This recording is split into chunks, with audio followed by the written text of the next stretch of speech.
कुलवधू ही बालकं काही खातच नाहीत.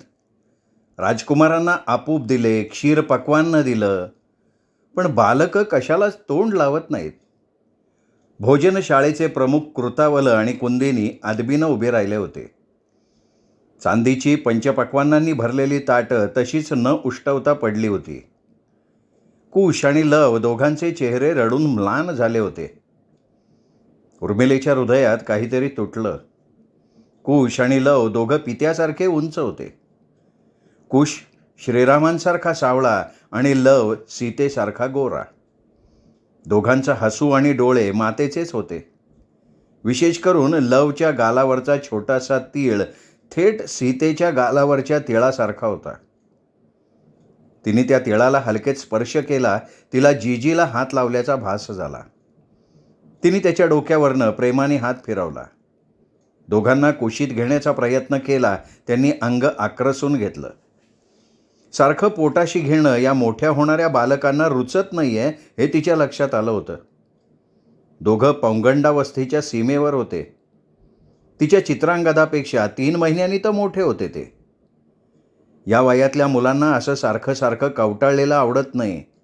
आपण मोठे झालोत, पण मोठेपणाची भीती वाटते असं वाटण्याचं वय ते. तिने कुशकडे बघितलं आणि अचानक तिला काहीतरी सुचलं. तिने भरकन कणगीच्या दिशेनं धाव घेतली. त्यातून परातभर साळी काढल्या. एका बेताच्या आकाराच्या मृत्तिका पात्रात शिजायला घातल्या. एव्हाना कुंदिनी घाबरून देवी मी करते असं म्हणायला लागली. उर्मिलेने तिला कुंड्यातली ताजी फळं आणि कुंभातला मध काढायला सांगितलं. मातीच्या परळातल्या साळी शिजत आल्यावर त्यात दूध आणि साजूक तूप घालायला कृतवालाला बजावलं. ती मुलांजवळ आली. वेगवेगळी फळं त्यांच्यासमोर ठेवली. भरपूर मध वाढला. लवची कळी खोलली. त्यानं एक पेरू घेतला. त्यानं घेतलं म्हणून कुशानं एक रंभा फळ घेतलं. मुलांना भूक लागली होती. इतक्यात साळींचा सुगंध दरवळला. तिनं चांदीची ताटं बाजूला केली. केळीच्या पानावर गरमागरम साळीचा भात वाढला. त्यावर गाईच्या तुपाची धार धरली. मुलं आनंदली. त्यांचा संकोचही गळून पडला. अगदी पोटभर नाही तरी आवडीचं खाऊन दोघं उठली. हात धुतले. तिने तिचा रेशमी पदर पुढे केला. लवनं तिच्या पदराला हात पुसले. कुश जागीच उभा होता. उर्मिलेनं आग्रहानं पुन्हा एकदा पदर त्याच्यासमोर धरला. कुशनं हळूच हात पुढे करून तिच्या पदराला हात पुसले आणि दोघा मुलांना भडभडून आलं. दोघे तिच्या कुशीत शिरले. उर्मिलेचाही बांध फुटला. सीतेच्या आठवणीनं तिला गलबलून आलं. खांद्यापर्यंत आलेल्या मुलांच्या ओल्या गालांवर तिचेही अश्रू मिसळले. मुलं उर्मिलेची झाली होती. थोड्या वेळानं भानावर येऊन उर्मिला म्हणाली, कुंदिनी आजपासून लव आणि कुश इतर राजपुत्रांसह भोजनाला येतील. राजघराण्यातले रीतिरिवाज, भोजनाच्या पद्धती, खाणंपिणं लवकरच त्यांच्या अंगवळणी पडेल. तोपर्यंत प्रत्येक भोजनाच्या वेळी त्यांच्या आवडीचे सात्विक पदार्थ असतील असं बघा. राजवाड्यातलं तामसी भोजन त्यांना सुरुवातीला रुचणार नाही. हळूहळू होईल सवय. राजपुत्र भोजनाला आले की मला कळवा, मी उपस्थित राहीन. लवकुशांकडे वळून ती म्हणाली, सुरुवातीचे काही दिवस तुम्ही आमच्या प्रासादात चित्रांगद आणि चंद्रकेतूबरोबर राहावं असं मला वाटतं. रामजेठजींना सांगते मी तसं. एकदा घरात रुळलात की मग जा पिताजींच्या प्रासादात. ठीक राहील ना? का तुम्हाला आजपासून तिथेच? नको, आम्ही आधी तुझ्याकडे राहू. तिला काय संबोधन वापरावं हे न कळल्यानं लव थोडा गोंधळला. त्याचं वाक्य पूर्ण करत उर्मिला म्हणाली, उर्मिमा. थोडं थांबून तो म्हणाला, हो उर्मिमा. उर्मिलेनं त्यांचं आई पण मिळवलं होतं. 2-4 दिवसात मुलं प्रासादात रुळायला लागली. सीतेचे कुशलव, उर्मिलेचे चित्रांगद चंद्रकेतू आणि मांडवीचे तक्ष पुष्कल 6ही मुलांची ओळख झाली. कीर्ती आणि शत्रुघ्न मधुपूरला असल्यानं त्यांचे शत्रुघाती आणि सुबाहू कधीतरी येत. मुलांचं शास्त्रशिक्षण सुरू झालं. वेदाभ्यास सुरू झाला. उर्मिला मुलांच्या प्रगतीवर लक्ष ठेवून होती. मांडवी आणि कीर्तीला लवकुश काकी म्हणत होते आणि उर्मिलेला मा. लव आणि कुश अजूनही बुजल्यासारखे वावरत होते. कुश थेट श्रीरामांसारखा. तसाच शांत चेहरा, पाणीदार लांबट डोळे, ओठांवर मंद स्मित. लवपेक्षा कुश जास्त उंच होता. लव देखील रामासारखाच, पण सीतेचा जास्त भास असलेला, हसरा, बोलका. दोघांच्या स्वभावात सुद्धा अंतर होतं. कुश मनाची गाठ चटकन उघडत नसे.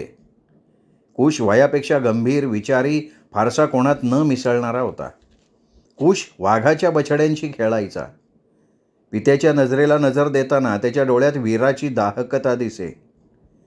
अतिशय स्वाभिमानी आणि ताठकणा असलेला कुश इथे रुळायला वेळ घेणार हे स्पष्ट होतं. लव पराक्रमात कमी नव्हता, पण मुळातच कोमल हृदयी होता. तो आपणहून सगळ्यांची ओळख करून घ्यायचा. शांतचित्र मात्र तोही होताच. दोघेही वाल्मिकींच्या सांगण्यावरनं रामांबरोबर प्रसादात आले खरे, पण त्यात पुत्रभाव नव्हता. कसा असणार? आपल्या मातेला ज्यांच्यामुळे वनात जावं लागलं ते हेच आपले पिताश्री, ही खुणगाठ पक्की होती. त्यांच्या डोळ्यादेखत त्यांच्या मातेच्या चारित्र्याचा पुरावा तिसऱ्यांदा मागितला गेला होता.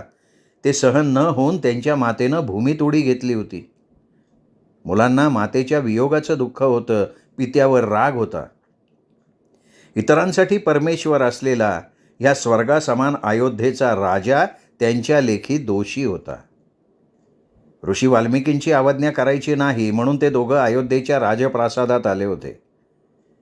घरटं मोडून पडल्यावर नुकतीच पंख फुटलेली पिल्लं वाऱ्यावर फडफडावीत तसे ते सैरभैर झाले होते.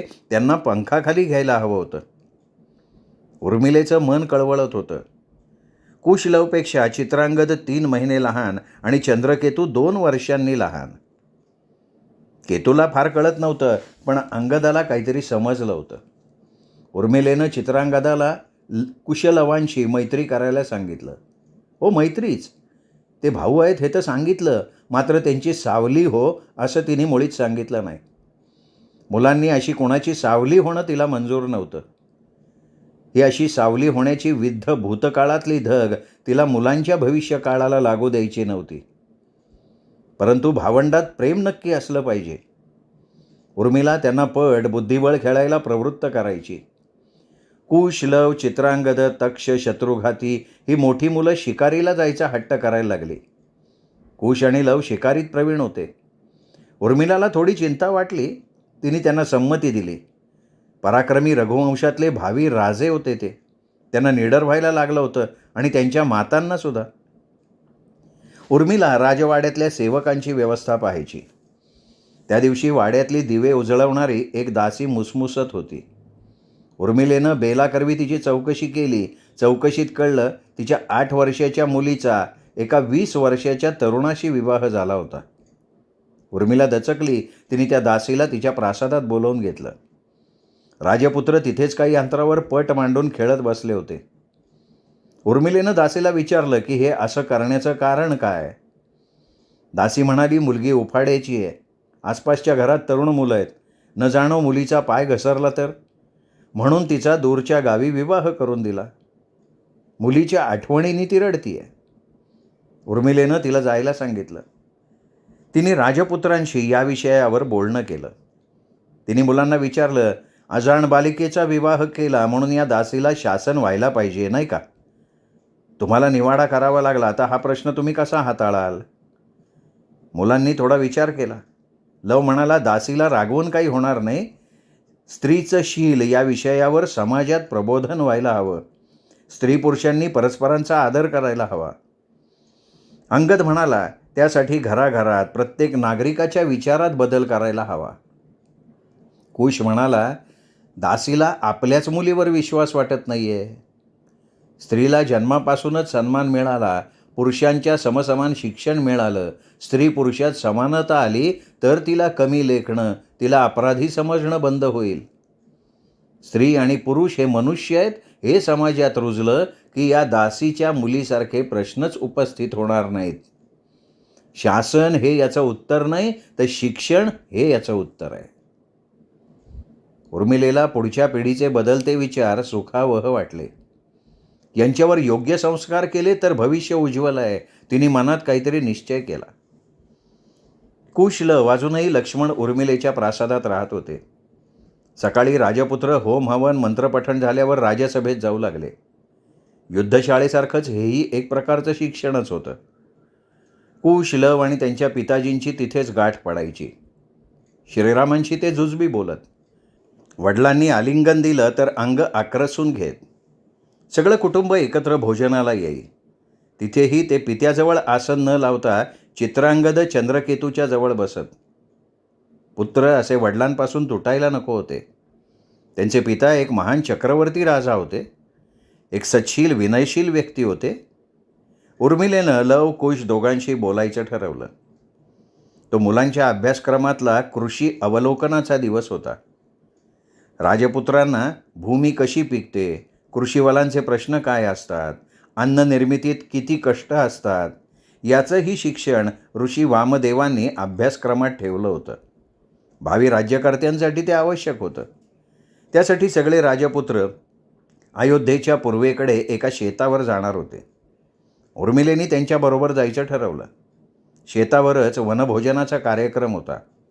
शेतावरच्या स्त्रिया आणि मुलांसाठी वस्त्र, खेळणी, काही पक्वान्न तिने दासींना सोबत घ्यायला सांगितलं होतं. हिरव्यागार शेतात करड्या मातीतून छोटे छोटे कोंब उगवले होते. मृग पडून गेला होता. मुलं कृषीवालांच्या मुलाखती घेणार होती. कुश आणि लव दोघांना कृषीची खूप माहिती होती, कारण त्यांनी स्वतः भूमीची मशागत करून धान्य पिकवलेलं होतं. उर्मिलेनं कुश आणि लव यांच्याशी बोलताना मिथिलेच्या आठवणी काढल्या. मिथिला कसं कृषीप्रधान राज्य आहे, त्यांची माँ कशी भूमिकन्या होती, सीतेमुळे मिथिला कशी सुजला सुफला झाली. सीतेच्या गोष्टी कुश, लव रस घेऊन ऐकू लागले.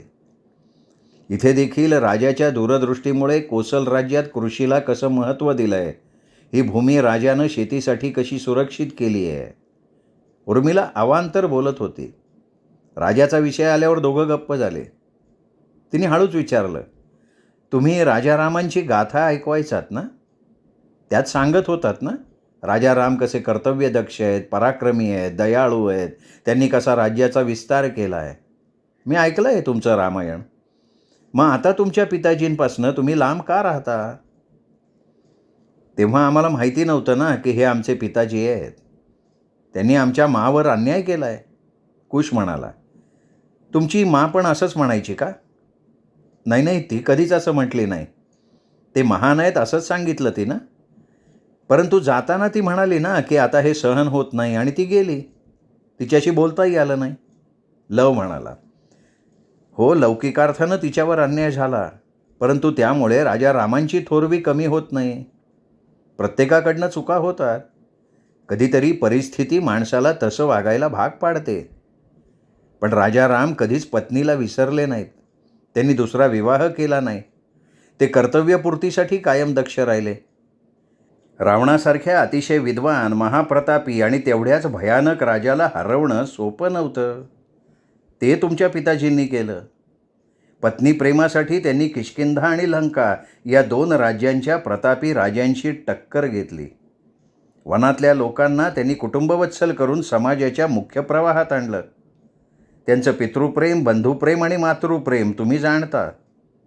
त्यांच्या पित्यानं त्यांच्या मातेला दिलेला शब्द पूर्ण करण्यासाठी त्यांनी आपल्या आयुष्यातली 14 वर्ष पणाला लावली. गुरुजनांचा आदर करणारा, मर्यादा पुरुषोत्तम, बुद्धिमान, पतितपावन असा तुमचा पिता आहे.